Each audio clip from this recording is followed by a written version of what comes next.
जय हिंद दोस्तों। मैं उम्मीद करता हूं कि आप सभी की तैयारी बहुत ही शानदार तरीके से आगे बढ़ रही होगी। और सबसे अच्छी बात यह देखिए, ध्यान दीजिएगा, आज हम लोग क्या करने जा रहे हैं।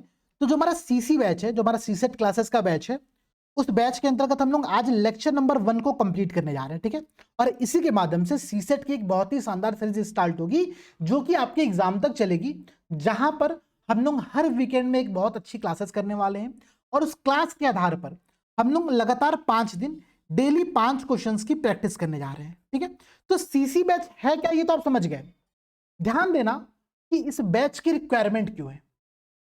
सबसे इंपॉर्टेंट बात यह कि सीसेट एक ऐसा सब्जेक्ट है, एक ऐसा पेपर है जिसको पूरी प्रिपरेशन जर्नी में सबसे ज्यादा इग्नोर किया जाता है, और इसका सबसे निगेटिव इंपैक्ट आपके रिजल्ट पर देखने को मिलता है। मैं केवल आर्ट बैकग्राउंड या फिर ह्यूमैनिटी बैकग्राउंड के एस्पिरेंट की बात नहीं कर रहा हूं, मैं बात कर रहा हूं मैथमेटिक्स या फिर साइंस बैकग्राउंड के एस्पिरेंट्स की भी। मैक्सिमम एस्पिरेंट ऐसे हैं जो कि आयोग के द्वारा मिनिमम क्वालिफाइंग स्कोर है उसको भी प्राप्त नहीं कर पा रहे हैं, जिसके कारण से क्या होता है कि जीएस पेपर 1 में उनके कितने भी अच्छे स्कोर क्यों ना हो, लेकिन प्रीलिम्स की परीक्षा में वो फेल हो जाते हैं। ध्यान दीजिएगा, आयोग आपसे एक बहुत बेसिक उम्मीद करता है। उम्मीद क्या करता है? आयोग आपसे कहता है कि भाई हम आपको 100 प्रश्न देंगे। वो 100 प्रश्न, उसमें से आपके कुछ क्वेश्चन जनरल हिंदी के होंगे, कुछ क्वेश्चन आपके इंग्लिश के होंगे, कुछ क्वेश्चन आपके कम्युनिकेशन स्किल के होंगे, और कुछ क्वेश्चन आपके मैथमेटिक्स एंड रीजनिंग के होंगे। हम आपको 100 प्रश्न दे रहे हैं। इन 100 प्रश्न में से आपको नेट 33 क्वेश्चन सही करना है। क्या ये बहुत बड़ा टास्क है? बिल्कुल नहीं। सबसे इजी काम है कि 100 प्रश्नों में से 33 प्रश्नों को सही करना, जहां पर general Hindi, general English, communication skill और मैथमेटिक्स रीजनिंग के क्वेश्चन शामिल किए जा रहे हैं। भाई आपको मैथमेटिक्स रीजनिंग नहीं आती है, मैं मान रहा हूं, आप जनरल हिंदी करके आओ, 20 क्वेश्चन वहां पर रहते हैं लगभग। आप कम्युनिकेशन स्किल पर फोकस करके आओ, लेकिन आपको 33 के इस क्वालिफाइंग क्वेश्चन का जो कट ऑफ है इसको तो क्रॉस करना पड़ेगा ना। 33 क्वेश्चन मतलब आपको 67 स्कोर प्राप्त करने हैं। अच्छा, एक बहुत बड़ी समस्या और है। जनरली एस्पिरेंट क्या करता है, वो टारगेट करके आता है कि सर हम नेट 33 क्वेश्चन एग्जाम में अटेम्प्ट करके आएंगे। अच्छा भाई, इस चक्कर में होती क्या समस्या? देखो, आपको भी पता है कि आयोग के पेपर में हर बार 2-3 प्रश्न, 4 प्रश्न, 5 प्रश्न में कुछ ना कुछ एरर देखने को मिल जाता है। मानो सीसेट में आपने नेट 33 क्वेश्चन अटेम्प्ट किया, आपको यह भरोसा था कि वो 33 क्वेश्चन एकदम सही होने वाले, लेकिन उसी में से किसी एक प्रश्न में क्या हो गया, विवाद उत्पन्न हो गया, कुछ डाउट हो गया, बहुत सारे लोगों ने अपना डाउट क्लेम कर दिया आयोग को। अब आप रिजल्ट आने तक का वेट कर रहे हो कि भाई आयोग उस प्रश्न का आंसर वो मानता है जो आपने टिक किया है या फिर कुछ और मानता है। तो इस पूरे प्रोसेस में आपकी मेंस की तैयारी क्या होगी ना, बाधित हो जाती है। इसीलिए कभी भी अपना जो टारगेट सेट करेंगे हम लोग, एग्जैक्ट बाउंड्री लाइन नहीं करेंगे, बाउंड्री लाइन से थोड़ा सा अधिक करेंगे। मेरा पर्सनली इस ग्रुप के साथ टारगेट ये है, ध्यान दीजिएगा, जितने भी लोग सीसी बैच में जुड़े हो, मेरा सबसे एक बहुत क्लियर टारगेट अपने अपने दीवार पर चिपका दो कहीं पर, कि आप सबको 70 प्लस स्कोर सीसेट के पेपर में लेकर ही आना है। ये मतलब केवल मेरा चैलेंज नहीं है, ये चैलेंज आप सबका भी है। देखो, एक बहुत सिंपल सी बात है, मतलब सीसेट के पेपर को लेकर के जितने लोग डरते हैं ना, तो एक बात बहुत क्लियर समझना, वो एक, आप सबने एक मतलब एक बहुत शानदार शायरी होगी, जरूर सुनी होगी, क्या, बेशक तुम्हारे चाहने वाले बहुत मिलेंगे ये माना हमने, पर कोई तुम्हारे पागलपन से भी प्रेम करे तो बताना हमें।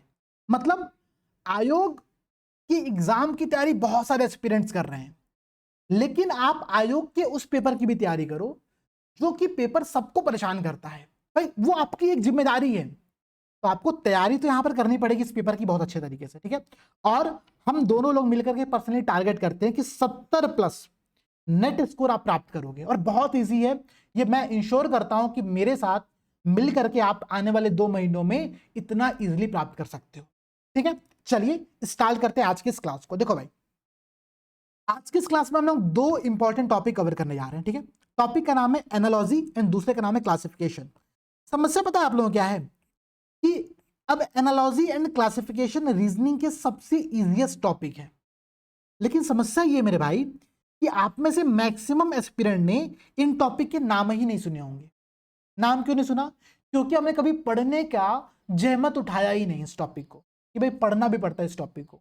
रीजनिंग तो ऐसे ही लग जाता है रीजनिंग, मैं खुद ऐसे लगाता हूं, लेकिन अगर आप रीजनिंग को लेकर के परेशान हो रहे हो, क्वेश्चंस आप गलत हो रहे हो, तो थोड़े से कॉन्सेप्ट को समझने पर फोकस करो, ठीक है। देखो एनालॉजी बेस्ड क्वेश्चन किस प्रकार से आते हैं एग्जाम में, पूछा क्या जाता है। मैं सीधे क्वेश्चन से स्टार्ट करता हूं, बहुत ही इजी मैनर में हम लोग समझते हैं, यहां पर आगे बढ़ेंगे। क्वेश्चन क्या पूछते हैं आपसे एग्जाम में, एक टर्म दिया रहेगा जिसको मानते हैं T1, दूसरा टर्म रहेगा T2, इन दोनों में एक संबंध है, ध्यान दीजिएगा, डॉक्टर और अस्पताल में एक संबंध है।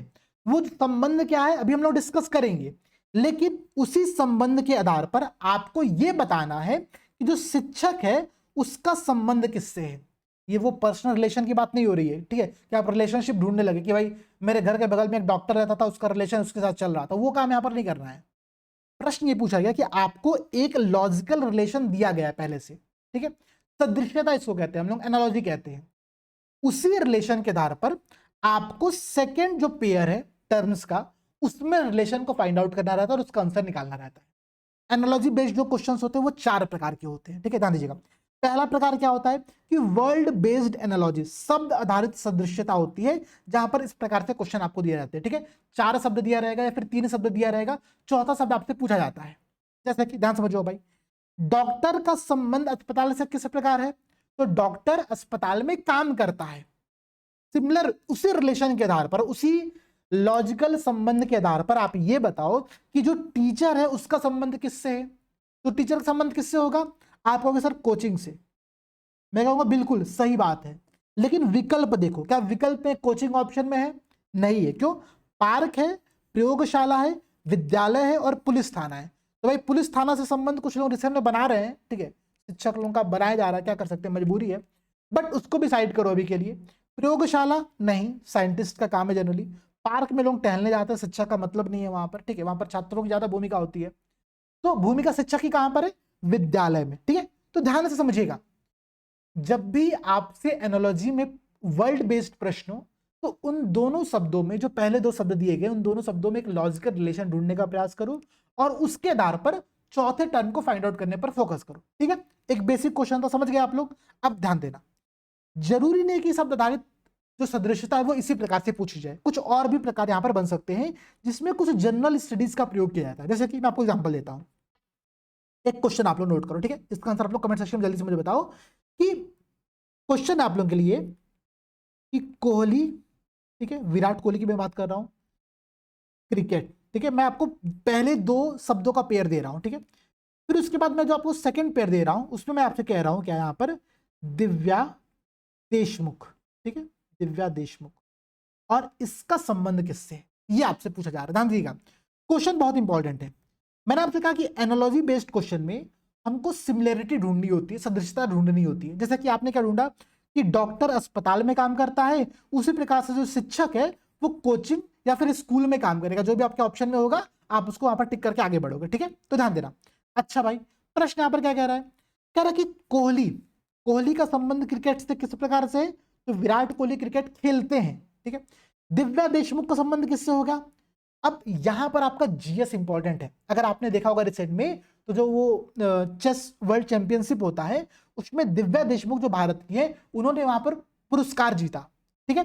तो दिव्या देशमुख का संबंध किससे है, चेस से है, ठीक है। तो ध्यान देना, आपको एनालॉजी में जो रीजनिंग के प्रश्न वहां पर जीएस भी आपसे पूछ सकता है, आपसे प्रश्न ऐसे भी पूछ सकता है क्या भाई। तो ध्यान देना कि भाई फोर्स का संबंध न्यूटन से है, फोर्स की यूनिट क्या होती है, न्यूटन। तो उसी प्रकार से वर्क का संबंध, कार्य का संबंध किससे होगा, ठीक है। आपसे ये प्रश्न पूछा जा रहा है, तो आप क्या करोगे, आपको ये बात सोचनी पड़ेगी कि भाई फोर्स की एसआई यूनिट है न्यूटन, तो वर्क की यूनिट क्या होगी, जूल। तो आपके ऑप्शन में जूल होगा, आपको जूल टिक करना रहेगा।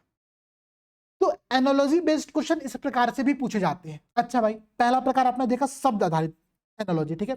कुछ और देखो, एक होता है लेटर बेस्ड एनालॉजी, जहां पर इंग्लिश के जो अल्फाबेट्स होते हैं उनके मध्य संबंध को आपको देखना रहता है। जैसे कि फॉर एग्जांपल समझिएगा आप लोग, कह रहा कि ACE का संबंध BDF से है, तो उसी आधार पर MOQ का संबंध किससे होगा, यहां पर 4 विकल्प आपको दिया गया है। कोशिश करो समझने की, मैं आपको समझाता हूं, ध्यान देना। सबसे पहले फोकस करो इन दोनों टर्म पर, इन दोनों टर्म में संबंध ढूंढने का प्रयास करो, ठीक है। तो मुझे एक संबंध दिखा क्या कि भाई A के स्थान पर B आ रहा है, C के स्थान पर D आ रहा है और E के स्थान पर F आ रहा है। यही तो संबंध दिया गया है यहां पर। मतलब एक लेटर हम लोग क्या कर रहे हैं, आगे बढ़ जा रहे हैं, ए की जगह पर बी, सी की जगह पर डी, ई की जगह पर एफ। सेम यहां पर क्या रिलेशन आएगा, एम की जगह पर एन कर दो, ओ की जगह पर पी कर दो, क्यू की जगह पर आर कर दो, ठीक है, एन पी आर, आपका यहां पर ये बहुत इजी आंसर आ जाएगा, समझे। तो इस प्रकार से आपसे लेटर बेस्ड एनालॉजी पे प्रश्न पूछे जाते हैं। आपको लग सकता है कि सर ऐसे प्रश्न एग्जाम में थोड़ी आते होंगे, मैं आपको दिखाता हूं, मैं आपको यहाँ पे प्रूफ दिखाता हूं, ध्यान दीजिएगा। देखो मैंने आपको लगभग 70-80 क्वेश्चन का एक पूरा कलेक्शन यहाँ पर तैयार किया है, ठीक है।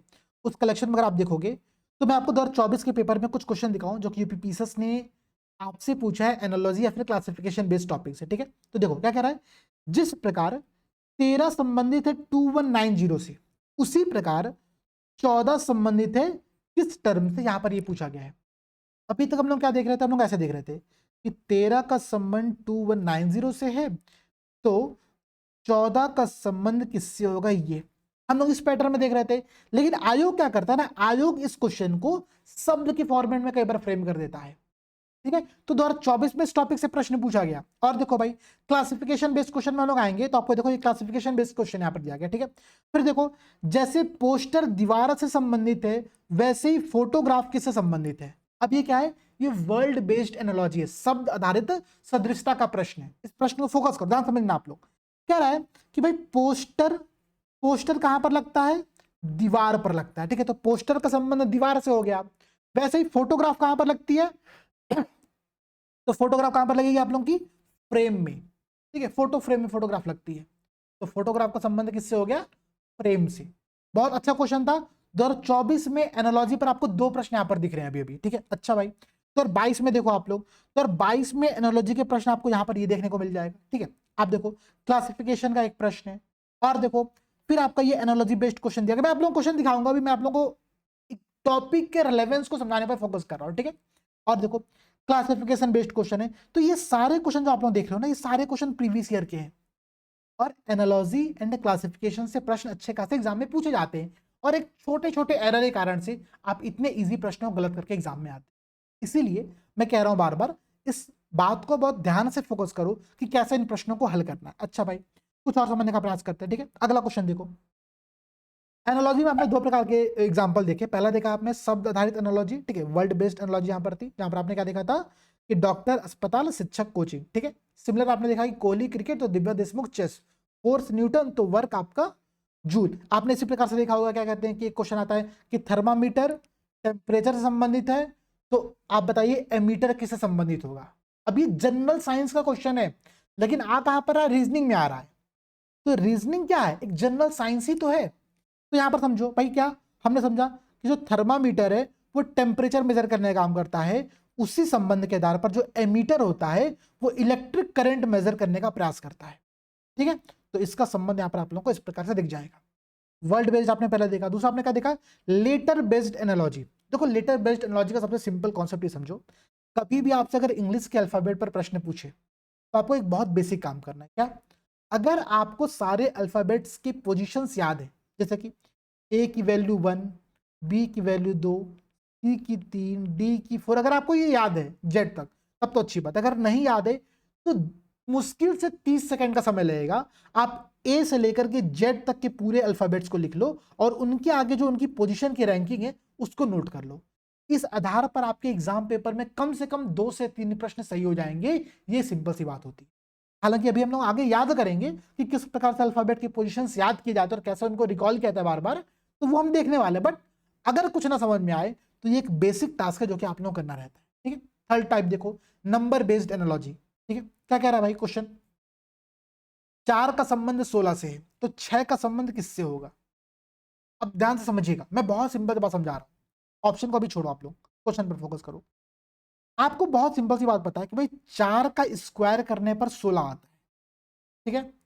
तो 6 का स्क्वायर करने पर 36 आएगा, इसका संबंध तो मुझे इसी से दिख रहा है, ठीक है। एक बहुत सिंपल सी बात है। लेकिन कुछ लोग ऐसा भी दिमाग लगा सकते हैं, क्या सर, सर 4 में हमने 4 का गुणा किया तो 16 आया, तो क्यों ना 6 में 4 का गुणा कर दें और जो 24 आए। संबंध तो यहां पर भी वही दिख रहा है कि हम 4 टाइम्स करके आगे बढ़ रहे हैं। ये भी एक संबंध है, लेकिन फोकस करना, हमेशा अगर आपके ऑप्शन में दोनों विकल्प दिया जाए, 24 भी हो और 36 भी हो, तो आप हमेशा परफेक्ट स्क्वायर, परफेक्ट क्यूब इस वाले ऑर्डर को फॉलो करोगे। ये 4 टाइम्स 5 टाइम्स करना बहुत रैंडम होता है, ठीक है, तो हम इसको फॉलो नहीं करते। क्लियर बात समझ रहे हो? ऐसे क्वेश्चन आयोग ने कई बार दिए हैं जिस पर विवाद हुआ है, इसलिए मैं बहुत क्लियर समझा रहा हूं कि अगर आपको संबंध इस प्रकार से पूछा, जैसे कि ना समझिएगा, प्रश्न पूछा है कि 3 का संबंध 9 से है, तो आप मुझे ये बताओ कि 2 का संबंध किससे होगा। अब 3 का संबंध 9 से 2 प्रकार से। पहला प्रकार क्या है कि 3 में हमने 3 का मल्टीप्लाई किया, 9 मतलब 3 का 3 गुना करने पर 9 आ रहा है, तो 2 का 3 गुना कर दो 6 आएगा, तो संबंध यहां पर भी वही दिख रहा है। लेकिन नहीं, हम किस संबंध पर फोकस करेंगे, जो कि सबसे ज्यादा लॉजिकल संबंध है। लॉजिकल संबंध क्या है कि 3 का स्क्वायर करने पर 9 आ रहा है, तो 2 का स्क्वायर करने पर 4 आएगा, आंसर 4 यहां पर होगा। ये बात समझ लो ना, ये छोटी छोटी गलतियां कई बार एग्जाम में हमसे हो जाती है, ठीक है। अच्छा भाई, और देखो, एक प्रश्न पूछते हैं आप लोगों से, फिगर बेस्ड एनालॉजी, ठीक है। अब इसमें क्या होता है कि आपको आकृतियों में समानता ढूंढनी रहती है। जैसे कि देखो, पहली एक आकृति दी गई है, एक तो कोनो कीड़ा बनाया गया है, उस कीड़ा का दो ठो आपको डैना दिख रहा होगा, दो ठो ऐसे तीर दिख रहा होगा, ठीक है। ध्यान दोगे अगर आप लोग, तो पहले फिगर और दूसरे फिगर में संबंध क्या है।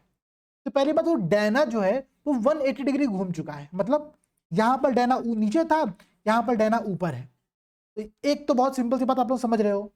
इस आधार पर अगर हम लोग इस क्वेश्चन मार्क की जगह पर डायग्राम बनाने का कोशिश करें तो कैसे बनाएंगे, देखो भाई, एक तो ये बनेगा, हम अभी डैना पर फोकस कर रहे हैं, ठीक है।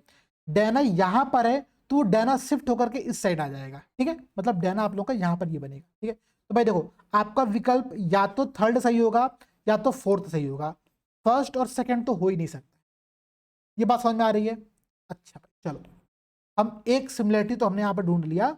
बचपन में वो खेलते थे ना हम लोग कि अंतर ढूंढिए, ठीक है, अगर आपने वो गेम खेला होगा अच्छे से तो ऐसे प्रश्नों को बहुत इजीली अटेम्प्ट कर लोगे। अब देखो जीरो, देखो तो जीरो का पोजीशन जस्ट अपोजिट में चेंज हो रहा है, ठीक है, जो जीरो है उसका पोजीशन अपोजिट में चेंज हो रहा है, ठीक है। तो यहाँ पर क्या होगा, ये जो सर्किल है, ये सर्किल आपके अभी इस साइड है, तो वो आपकी इस साइड आ जाएगी, ठीक है, वो अभी कहाँ पर आ जाएगी, इस साइड। बहुत इजिली इसका फिगर आपको चेंज होता हुआ यहाँ पर दिखेगा, ठीक है। अब बचा आप लोगों का, यहाँ पर प्लस की जगह पर ट्रायंगल आ रहा है, तो आपको जो प्लस है उसकी जगह पर आप लोगों को ट्रायंगल बनाना पड़ेगा। समस्या ये है कि ट्रायंगल किस प्रकार से बनेगा, अगर आप ध्यान दो तो यहाँ पर थर्ड और फोर्थ ऑप्शन में केवल ट्रायंगल के डायरेक्शन के आधार पर दो अलग अलग विकल्प यहाँ पर बने हैं, केवल ट्रायंगल के डायरेक्शन के आधार पर।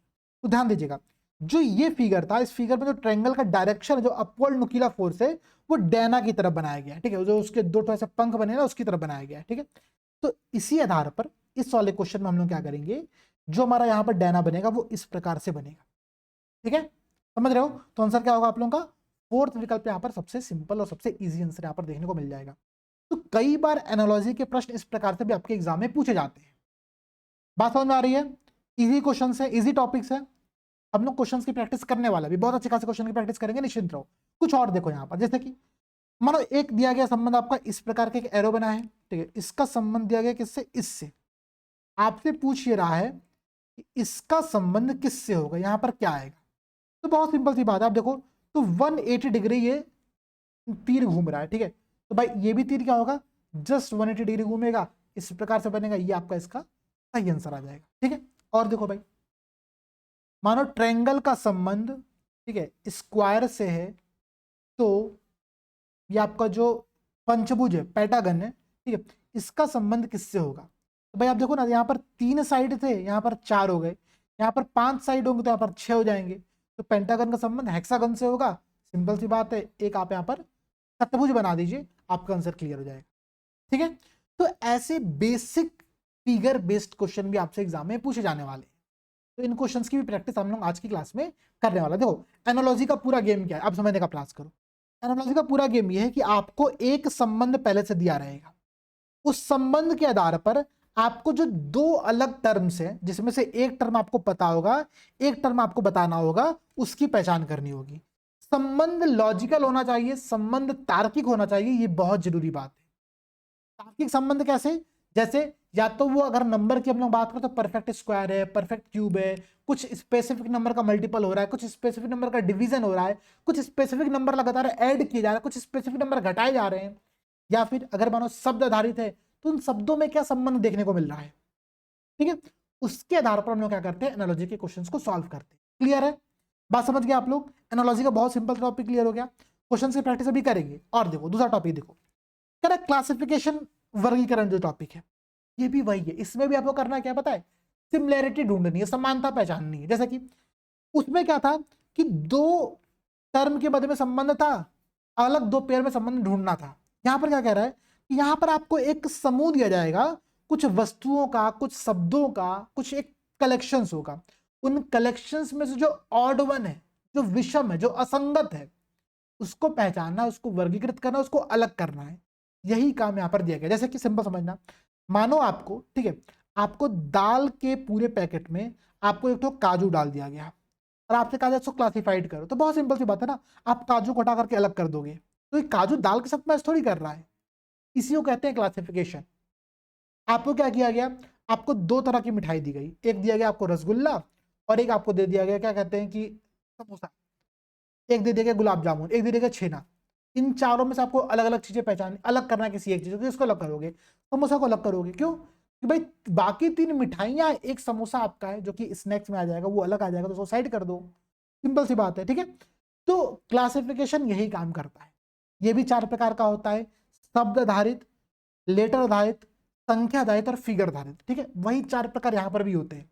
इसीलिए क्लासिफिकेशन और एनालॉजी के टॉपिक को हम लोग साथ साथ में पढ़ते हैं। ध्यान दीजिएगा, यहां पर क्वेश्चन देखो, क्वेश्चन क्या कह रहा है आपसे, कह रहा है कि निम्नलिखित में से विषम की पहचान करें, ठीक है, असंगत को ढूंढना है। पीडीएफ मैंने इंग्लिश में शेयर किया हुआ है, उसको आपने डाउनलोड कर लेना, प्रिंट करना, कोई समस्या नहीं है, ठीक है। देखो पहला पेयर दिया गया, पहला जो कलेक्शन दिया गया है, सेब, आम, केला और गाजर। आपको इसमें से असंगत को ढूंढना है, जो ऑड वन है उसको बाहर करना है। तो आप किसको बाहर करोगे भाई, देखो सेब एक फल है, आम एक फल है, केला एक फल है, गाजर क्या है, गाजर एक फल नहीं, गाजर एक सब्जी है, ठीक है। तो भाई ये तीनों आपका क्या होगा, एक ग्रुप में रहेगा, गाजर आपका अलग हो जाएगा, तो आंसर हो जाएगा आप लोगों का गाजर। बहुत सिंपल सा क्वेश्चन था। कुछ लोग यहाँ पर दिमाग लगाएंगे, दिमाग क्या लगाएंगे, देखो ऐसे मैंने सब कुछ लिखा अपने पीडीएफ में, दिमाग लोग क्या लगाएंगे, सर केला में कोई वो नहीं होता, मतलब गुठली नहीं होती है, सेब में कोई गुठली नहीं होती है, गाजर में कोई गुठली नहीं होती है, अलग क्या हो गया, आम। कुछ लोग ये लॉजिक लगा करके आम आंसर बताएंगे। देखो ध्यान से समझो, ऐसे प्रश्नों में ना आंसर एक होता है, और आंसर वो होता है जो कि सबसे ज्यादा तार्किक आधार पर निकाला गया आंसर हो, ठीक है। तो अब आप गुठली ढूंढोगे तो बहुत अच्छा क्लासिफिकेशन नहीं है। हमने क्या क्लासिफिकेशन किया, फल और सब्जी का, बहुत बेसिक क्लासिफिकेशन था, सबसे सिंपल क्लासिफिकेशन था। तो जो आपका सबसे लॉजिकल एक्सप्लेनेशन हो ना, हमेशा उस एक्सप्लेनेशन के आधार पर ही आगे बढ़ना, नहीं तो आप एग्जाम में आंसर गलत कर दोगे, ठीक है। तो इसका आंसर क्या होगा, गाजर। अच्छा भाई आगे देखते हैं क्या रहा है, अक्षर आधारित वर्गीकरण, लेटर बेस्ड क्लासिफिकेशन की बात यहां पर कर रहा है, ध्यान से समझिए क्या रहा है, वाईबी, वीई, एलएम और केपी, इनमें आपको असंगत को ढूंढना है। अब असंगत ढूंढना कैसे जाएगा, मैंने आपसे क्या कहा कि अगर आपको ए से जेड तक के पोजिशनल वैल्यू याद है तब तो अच्छी बात है, अगर नहीं याद है तो लिख लो। कैसे लिखोगे भाई, तुरंत, बहुत सिंपल टास्क है, ठीक है। ये काम आपको एग्जाम में भी करना है, अगर नहीं याद है तो कोई लोड नहीं है, तुरंत लिखो ना भाई, कौन सा आपको बहुत ज्यादा समय लगने वाला है। एग्जाम में अगर 30 सेकंड लग भी जाए, हाँ ये अलग बात है भाई, अगर आपको सर याद ही नहीं हमको एबीसीडी, अब क्या करें, अब तो एक बहुत बड़ा चैलेंज है। अगर याद है तो लिख डालो क्या, 1 2 3 4 5 6 7 8 9 10 11 12 13 14 15 16 17 18 19 20 21 22 23 24 25 और 26 मैंने लिख लिया। ए से जेड तक की मैंने सारी यहाँ पर वैल्यू लिख ली। अगर आपको न याद हो तो कुछ मत करो, लिख लो, 30 सेकंड से अधिक का समय नहीं लगेगा, ये गारंटी है। अब देखो भाई क्या रहा कि y और b में कोई संबंध है, क्या संबंध है, तो ध्यान दीजिएगा। कुछ लोग बिना लिखे भी पकड़ सकते हो संबंध को, बहुत इजी संबंध है। क्या, स्टार्टिंग से b सेकंड है और लास्ट से y सेकंड है, एक बहुत सिमिलर रिलेशन आपको देखने को मिला, ये रिलेशन ढूंढना था, ठीक है। देखो b और y, अच्छा भाई हम समझने का प्रयास करते हैं सिमिलर रिलेशन और किस में है। तो v और e को देखो, आपका v कहां पर है, आपका v यहां पर है, ठीक है, लास्ट से 1 2 3 4 5वें नंबर पर। ई कहां पर आपका आता है, तो ई आपका था स्टार्टिंग से 5वें नंबर पर। तो वी और ई भी अपने अल्फाबेटिकल ऑर्डर में सिमिलर पोजीशन में, ठीक है। एल और एम देखो आप लोग, अब एल और एम, एल की वैल्यू है 12, मतलब एल स्टार्टिंग से 12वें नंबर पर आता है, m की वैल्यू है 13 स्टार्टिंग से, इंड से अगर हम निकालेंगे तो क्या आएगा, तो भाई आप काउंट कर लो, 1 2 3 4 5 6 7 8 9 10 11 12 13 14, 14 इसकी वैल्यू थी 12, इसकी वैल्यू 14, मतलब L और M का जो पेयर है वो उस रिलेशन को फॉलो नहीं कर रहा है जो रिलेशन YB या फिर VE के द्वारा फॉलो किया जा रहा था। सेम काम आप करो KP के साथ, एक बार ट्रायल कर लो, ठीक है। KP को देख लो भाई, K की वैल्यू है 11 और अगर हम लोग P की वैल्यू यहां पर देखो तो P की वैल्यू है 16। P को काउंट कर लो उल्टा से, ठीक है, 1 2 3 4 5 6 7 8 9 10 11, मतलब P उल्टे से 11 पर है, जो K है वो स्टार्टिंग से 11 पर है, मतलब K और P भी सेम ऑर्डर को फॉलो कर रहे हैं जो कि YB VE फॉलो कर रहा था। बात समझ रहे हो, बहुत सिंपल टास्क है, कोई टफ टास्क नहीं, अगर आप ध्यान से समझोगे ना ऐसे क्वेश्चंस इजीली सॉल्व हो जाते हैं और ये प्रश्न आपके एग्जाम में कई बार पूछे जाते हैं, इसीलिए मैं कह रहा हूं बार बार इस बात को समझने पर फोकस करो। अच्छा, आपको मानो ये लॉजिक समझ में नहीं आया, एक लॉजिक और सोच लो, y और b की जो पोजिशनल वैल्यू उसको जोड़ो कितना आ रहा है, तो y की 25 थी, b की 2 थी, 27, ठीक है भाई। v और e की पोजिशनल वैल्यू जोड़ो, e की वैल्यू थी 5, v की वैल्यू कितनी थी यहाँ पर आप लोग देख लो, v की वैल्यू थी यहाँ पर आप लोगों की 23 22 23 24 25 26 22, ठीक है 22, इसको जोड़ने पर भी 27 आ रहा है। सेम आप काम कर लो केपी के साथ, ठीक है, के की वैल्यू थी 11, पी की वैल्यू थी आपकी 16, इन दोनों को जोड़ने पर भी 27 आ रहा है। सिमिलरिटी दिख रही है, लेकिन जब आप ये कॉन्सेप्ट एल के साथ अप्लाई करोगे तो उस पर लागू नहीं होगा, क्योंकि एल का वैल्यू था 12, एम का वैल्यू था 13, दोनों को जोड़ने पर केवल 25 आ रहा है जो कि 27 के बराबर नहीं है, तो यही वो पेयर है जो ऑड है इन सब में से, तो आप इसको अलग कर दो काट करके। यही सिंपल से क्वेश्चन एग्जाम में पूछे जाते हैं। नंबर बेस्ड एनालॉजी में देखो क्या पूछेगा भाई, 36 49 64 81 96। अच्छा एक काम कर लेना सब लोग, ठीक है, मैं आपको करा ही देता हूं, यहां पर करा ही देता हूं कि मैं आप लोगों को जो नंबर्स हैं उनके स्क्वायर और उनके क्यूब्स एक जगह पर नोट करा दे रहा हूं, ठीक है। ये आप लोगों को मतलब याद होने ही चाहिए, नोट करो, नंबर n का स्क्वायर n का क्यूब। आप कहोगे सर कहां तक याद करना है, मैं कहूंगा कम से कम 10 तक का तो याद कर ही लो, ठीक है। 1 2 3 4 5 6 7 8 9 और 10, देखो 10 अंक तक के स्क्वायर और 10 अंक तक के क्यूब, ये आपको याद होने चाहिए, बहुत बेसिक चीज है, एग्जाम में इसका बहुत रोल है, ठीक है। तो 1 का स्क्वायर 1, 1 का क्यूब 1, ठीक है, 2 का स्क्वायर 4, 2 का क्यूब आपका 8 हो गया, 3 का 9 27, 4 का 16 और 16 के बाद आपका हो जाएगा 64, ठीक है, 5 का 25 125, ठीक है, 6 का 36, 36 गुणे 6 करोगे तो 216, 7 का 49 49, इसमें 7 का मल्टीप्लिकेशन करोगे तो 343 आ जाएगा, 8 का 64, 64 में फिर 8 का मल्टीप्लिकेशन करोगे तो 512 आ जाएगा, 9 का आपका हो गया 81, इसमें 9 का मल्टीप्लिकेशन करो तो 729, 10 का 100 और ये आपका फिर ठीक है। ये मैंने क्यों बताया कि आपको पता होना चाहिए ना भाई कि 36 49 64 81 ये स्क्वायर्स हैं, परफेक्ट स्क्वायर है किसी के, तो ये क्वेश्चन उसी पे तो सॉल्व होगा। देखो क्या कह रहा है कि 36 49 64 81, मतलब इन चारों में सिमिलरिटी क्या है, ये किसी एक संख्या के, किसी एक इंटीजर के परफेक्ट स्क्वायर है, लेकिन 96 क्या है, ये किसी का परफेक्ट स्क्वायर नहीं होता है, ठीक है, तो 96 इसमें से ऑड है, उसको बाहर कर दें, सिंपल काम था। ये जो 10 तक के टेबल मैंने बनाया है, ये टेबल बना लेना, टेबल याद करना रहेगा, अभी इसका बहुत रोल आने वाला है पूरे एग्जाम में, ठीक है, इसका बहुत इंपॉर्टेंट रोल आपको एग्जाम में देखने को मिलेगा। चलो भाई, अब हम लोग यहां से क्या करेंगे ना, हम लोग खूब अच्छे से क्वेश्चंस की प्रैक्टिस करना स्टार्ट करेंगे और जितना हो सके क्वेश्चंस की प्रैक्टिस करेंगे, सो दैट कि पहली क्लास में क्वेश्चंस अच्छे खासे लग जाए, ताकि प्रैक्टिस करना आप लोग यहां पर स्टार्ट कर पाओ, ठीक है। देखो, पेन का संबंध लिखना से है, तो चाकू का संबंध किससे होगा, काटना से, मर्डर करना मत कह देना, काटना से, ठीक है भाई। छिलने काम चाकू प्राइमरी काम उसका नहीं है, ठीक है, काटना उसका प्राइमरी काम है, सही है, तेज करना उसका प्राइमरी काम नहीं है, टुकड़े करना उसका प्राइमरी काम नहीं, टुकड़े करना कुल्हाड़ी का पर्पस जनरली होता है, ठीक है, तो टुकड़े करना उसका प्राइमरी काम नहीं है, प्राइमरी काम चाकू का क्या है, काटना, ठीक है, बहुत सिंपल सा काम है, तो चाकू का संबंध काटना से होगा, इजी काम था। अच्छा भाई, अगला देखो, कह रहा कि X Y Z W V U और आर क्यू पी, तो आपको तो पहले इन दोनों के मध्य में संबंध को देखना है, ठीक है,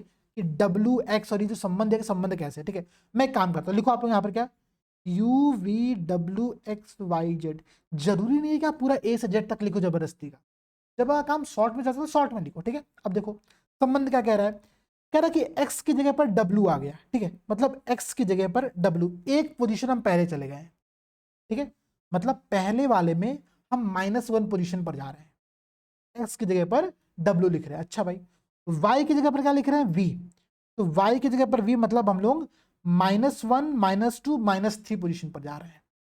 ये बात समझ में आ रही है। z की जगह पर हम लोग क्या जा रहे हैं, तो हम लोग z की जगह पर जा रहे हैं u, ठीक है, तो मतलब -1 -2 -3 -4 -5। हम लोग अपने काउंटिंग में अंतिम वाले पॉइंट को भी काउंट करें। ध्यान दीजिएगा आप लोग, मैं फिर समझाता हूं। देखो, हो सके आप लोग इस बात को समझ ना पाओ और ये छोटे छोटे एरर आपके एग्जाम में नुकसान करते हैं, ठीक है। देखो, मैंने क्या कहा कि x की जगह पर w लिखा जा रहा है, ठीक है, x की जगह पर w, तो उसको मैंने कहा कि -1, हम एक पोजीशन पीछे चले गए हैं, ठीक है। अच्छा भाई, y की जगह पर v लिखा जा रहा है, मतलब क्या, तो माइनस, ध्यान दीजिएगा आप लोग, -1 -2 -3, हम लोग लास्ट वाले पॉइंट को भी यहां पर काउंट कर रहे हैं और कह रहे हैं कि ये माइनस थे पोजिशन। z की जगह पर क्या आ रहा है, तो z की जगह पर u आ रहा है, मतलब -1 -2 -3 -4 -5, हम -5 की पोजीशन पर जा रहे हैं। संबंध आपको पता चल गया। सेम काम आप लोग कर दो किसमें, आर क्यू पी पर अप्लाई कर दो, ठीक है। आर में से -1 करोगे तो क्या आएगा, सिंपल सी बात है, क्यू आएगा, ठीक है। क्यू में से -3 करोगे तो क्या आएगा, आप लोग देख लो एक बार, एन आएगा, ठीक है, एन ऑप्शन में है, हाँ, ठीक है, समझ रहे हो ना। आप लोग ऐसे लिखो, देखो अब बताता हूँ, ALMNOPQRS, ठीक है, इतना लिख लेते हैं। अब देखो भाई, हमको करना क्या है, हमको R में एक पोजीशन पीछे जाना है, हम चले गए। हमको Q में 3 पोजीशन पीछे आना है, तो 1 2 3, हम 3 पोजीशन पीछे चले गए तो हमारा N आ गया यहाँ पर, ठीक है। अगला कह रहा है P में हमको 5 पोजीशन पीछे जाना पड़ेगा, ठीक है। तो देखो भाई, 1 position, 2 position, 3 position, 4 position, 5 position, 5 position पीछे जाने पर हमको आ रहा है K। तो आंसर क्या हो गया, QNK में वही संबंध है RQP का जो संबंध XYZ और WVU में था। ये अपना पर्सनल संबंध मत निकालने लग जाना आप लोग यहाँ पर, ठीक है, ये काम आपको करना है। अच्छा भाई देखो, 3 और 9 में क्या संबंध है, परफेक्ट स्क्वायर का, तो 4 का संबंध किससे होगा, 16 से। बहुत इजी क्वेश्चन है, ठीक है। अब देखो भाई, कह रहा है निम्नलिखित में से विषम का चयन करें, ऑड का चयन करें, क्लासिफिकेशन का क्वेश्चन है ये। डॉग, कैट, टाइगर और काऊ। देखो ध्यान समझो भाई, डॉग को लोग घर में पालते हैं, अच्छी बात, कैट को लोग घर में पालते हैं, अच्छी बात है, काऊ को लोग घर में पालते हैं, अच्छी बात है। अब कोई तर्क देगा सर टाइगर को भी लोग घर में पालते होंगे, लेकिन टाइगर एक पालतू जानवर नहीं है। बाकी सारे क्या है, बाकी सारे पेट एनिमल्स है, पालतू जानवर है। टाइगर एक क्या है, एक जंगली जानवर, एक वाइल्ड एनिमल है, ठीक है। तो इसमें से ऑड वन क्या हो गया, ऑड वन हो गया आप लोगों का टाइगर। इजी क्वेश्चन था। अब जबरदस्ती का अपना लॉजिक एग्जाम में मत लगाने लग जाना कि सर टाइगर भी तो लोग पालते, मैंने देखा कई सारे सिख लोग शॉर्ट्स बना के रहते, अरे रखते होंगे भाई, जंगली जानवर मतलब जंगली जानवर है, बात खत्म। अब देखो क्वेश्चन देखो, 25 36 49 64 72, फिर से क्वेश्चन परफेक्ट स्क्वायर का याद होना चाहिए। 5 का स्क्वायर, 6 का स्क्वायर, 7 का स्क्वायर, 8 का स्क्वायर, 72 किसी का परफेक्ट स्क्वायर नहीं है, तो इसका आंसर क्या होगा, 72। क्लियर।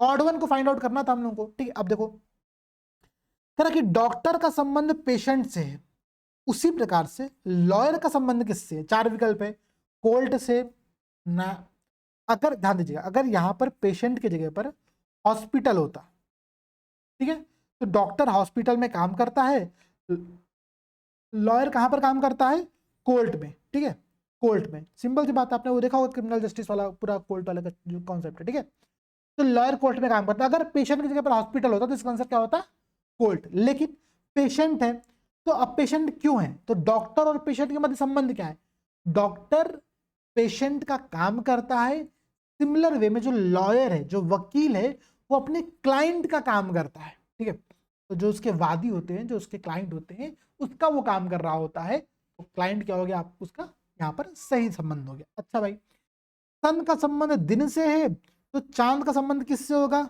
रात से होगा, ठीक है। चांद रात, ऐसे अच्छे कॉम्बिनेशन कहाँ मिलते हैं, ठीक है। अब देखो, कुर्सी का संबंध लकड़ी से है, तो शर्ट का संबंध किससे होगा, कपड़े से होगा मेरे भाई, सिलाई से नहीं, कपास से नहीं, कपड़ा से, बटन से, तो कपड़ा से होगा, ठीक है। कुर्सी लकड़ी की बनी होती है, शर्ट कपड़े का बना होता है। ऑक्सीजन कहाँ पाई जाती है, तो वायु में। नमक कहाँ पाया जाएगा, पानी में। बहुत सिंपल संबंध है, अभी अभी ध्यान से समझो, बहुत सिंपल सिंपल क्वेश्चन दे रहा हूँ। ऑड वन का चयन करें, ठीक है। गाय, टाइगर, लॉयन, एलिफेंट। यहां पर ध्यान देना, यहाँ पर ये बाकी तीनों क्या है, ये बाकी तीनों जंगली जानवर है। जो काऊ है वो पेट एनिमल है, ठीक है। तो काऊ यहाँ पर ऑड वन हो गया, उसको यहाँ पर अलग कर दो। फिर करा विषम का चयन करें, कॉपर, गोल्ड, सिल्वर और वुड। बाकी तीनों मेटल है, वुड क्या है, मेटल नहीं है, तो वुड आपका यहाँ पर सही आंसर हो गया, ठीक है। समझ रहे हो ना, बहुत इजी क्वेश्चंस है, इन्हीं क्वेश्चंस की प्रैक्टिस आप लोगों को करनी है। अच्छा भाई देखो, रोज लिली ट्यूलिप, ये रोज लिली ट्यूलिप किसी का नाम नहीं है आपके घर के बगलिया में, ठीक है। रोज लिली ट्यूलिप वो है जिसको आप किसी को गिफ्ट कर सकते हो। भाई ठीक है भाई, मैं रोज लेकर के आया हूँ, बहुत ज्यादा सीरियस स्टेप हो जाएगा, बट रोज आप दे सकते हो ले आकर के, ठीक है।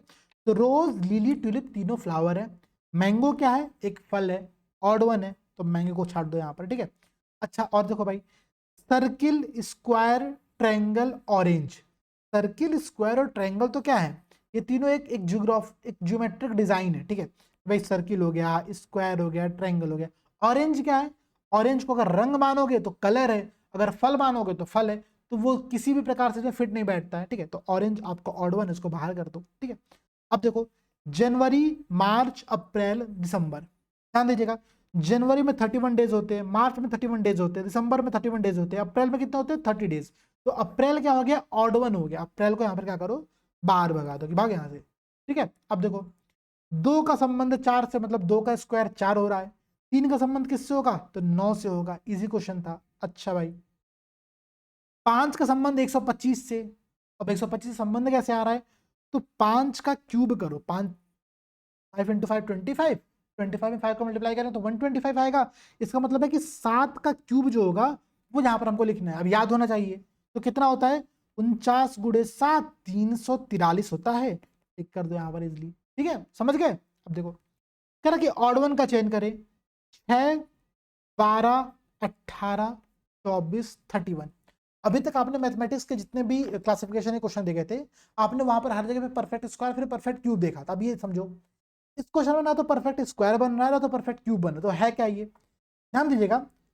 6, 12, 18 और 24 सभी 6 के मल्टीपल है। छोड़ो मल्टीपल, हम और बेसिक चीज पर आते हैं, ठीक है। 6, 12, 18, 24 सभी इवन नंबर है। बचा यहाँ पर आपका ऑड नंबर एकमात्र है 31, तो 31 अलग कर दो, ठीक है। सिंपल सा था, ऑड इवन के आधार पर हमने यहाँ पर क्या कर दिया, अलग कर दिया। यहाँ पर फिर से कह रहा है कि किसी असंगत का चयन करें, किसी विषम का चयन करें, ठीक है। 23, 29, 31, 33, 37। चलो, ये क्वेश्चन मैं आप लोगों से अब होमवर्क क्या ही दूं, बट ध्यान दीजिएगा। होमवर्क है मतलब कमेंट में जल्दी से आप लोग बताओ, मैं भी आप लोगों को एक्सप्लेन भी कर देता हूँ। देखो ध्यान समझना, एक संख्या होती है जिसको हम लोग कहते हैं प्राइम नंबर, ठीक है, अभाज्य संख्या है। मैं अभाज्य संख्या आप लोगों को आगे पढ़ाऊंगा भी, बट ध्यान समझना, अभाज्य संख्या का कैरेक्टर बड़ा खतरनाक होता है। वो या तो स्वयं से या फिर एक से, ठीक है, ध्यान दीजिएगा। या तो वो संख्या एक से या फिर वो स्वयं से, केवल इन दोनों से ही डिविजिबल होते, बाकी से डिविजिबल नहीं होते, ठीक है। सबसे छोटी प्राइम नंबर क्या है, 2, ध्यान देना, सबसे छोटी प्राइम नंबर क्या है, 2। अब 2 के बाद देखो तो 2, 3, 5, 7, 11, 13, 17, 19, 23, 24, 25, 26, 27, 28, 29, 30, 31, 31 यहाँ पर आएगा, 33 नहीं, 34 नहीं, 35 नहीं, 37 आएगा, ये 39 नहीं, 9 नहीं हुआ, उसके बाद आपका यहाँ पर आएगा 41, 43, 7।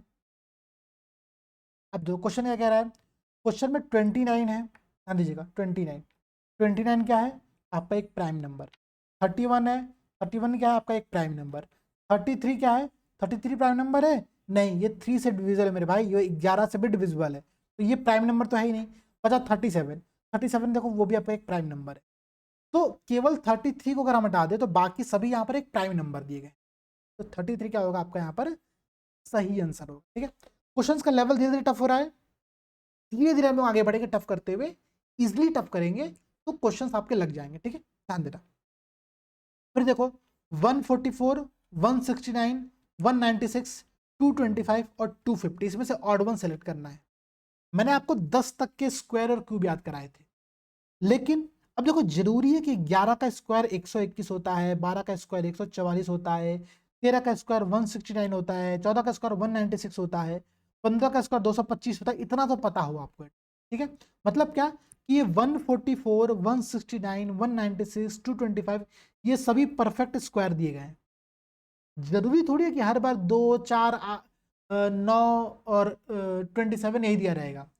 लेवल अब भी तो करेगा धीरे धीरे, ठीक है। तो अब ये सब परफेक्ट स्क्वायर ये आपको दिखना भी चाहिए। कब दिखेगा? जब आप लगातार संख्याओं के साथ गेम खेल रहे हो, ठीक है। संख्याओं के साथ गेम जितना खेलोगे ना, उतना आपको ये अंडरस्टैंडिंग अच्छी होगी, आपकी विजिबिलिटी यहाँ पर अच्छी होगी कि भाई दिख रहा कि हाँ भाई ये परफेक्ट स्क्वायर है या परफेक्ट क्यूब है, ठीक है। अच्छा ध्यान दीजिएगा आप लोग, जो 250 है, जो 250 संख्या है, जो 250 नंबर है, वो क्या है? ये ना तो परफेक्ट स्क्वायर है, ठीक है, ना तो परफेक्ट क्यूब है। तो ये आपका यहाँ पर ऑड वन होगा। इस 250 को हमने क्या करना है? सेलेक्ट करके बाहर करना है। समझ गए मेरी बात? अब आगे देखो, अगला क्वेश्चन देखो। कह रहा कि किताब का संबंध लेखक से है, तो लेखक क्या करता है? किताब को लिखता है। चित्रकला का संबंध किससे होगा? ठीक है, चित्रकला का संबंध होगा चित्रकार से। अच्छा भाई ऑप्शन देखो, शिक्षक नहीं, कलाकार, कलाकार एक बहुत आर्टिस्ट है, ठीक है, ये हो सकता है। डिजाइनर तो नहीं होगा, मूर्तिकार ये भी नहीं होगा, ठीक है। तो कलाकार यहाँ पर एक सबसे लॉजिकल एक्सप्लेनेशन है, लॉजिकल आंसर है, इसको टिक करके आगे बढ़ना है, ठीक है। तो चित्रकला का संबंध कलाकार से होगा। अच्छा भाई और देखो, शिक्षक का संबंध विद्यालय से, मतलब शिक्षक विद्यालय में काम करता है। डॉक्टर कहाँ पे काम करेगा? अस्पताल में, हमने देखा हुआ है ऑलरेडी इस क्वेश्चन को, ठीक है। घड़ी समय बताता है, थर्मामीटर टेम्परेचर बताएगा, ठीक है, टेम्परेचर बताएगा, इजी क्वेश्चन था। आंख दृष्टि देखने के काम होता है, कान का काम क्या है? सुनना, श्रवण, ठीक है। तो ध्वनि नहीं, संगीत नहीं। अब समस्या क्या है?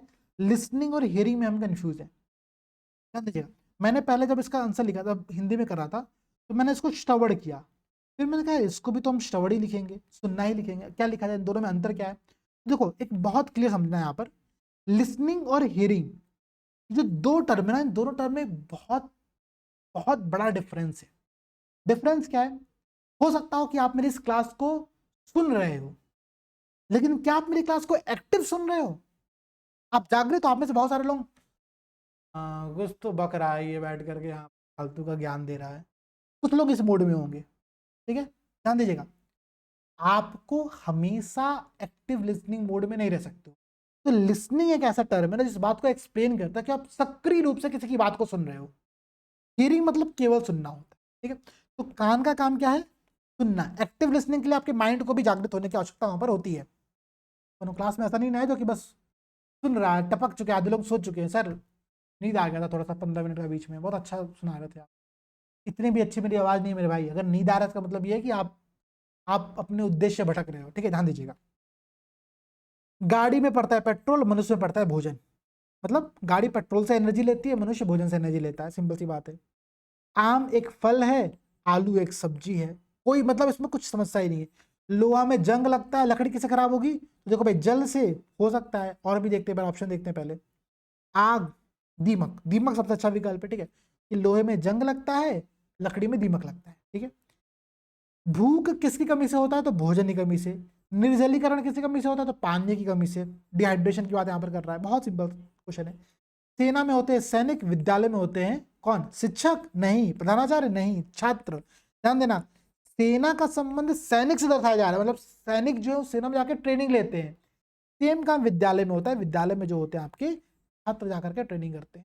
तो विद्यालय और छात्र का संबंध वही है जो कि सेना और सैनिक का संबंध है।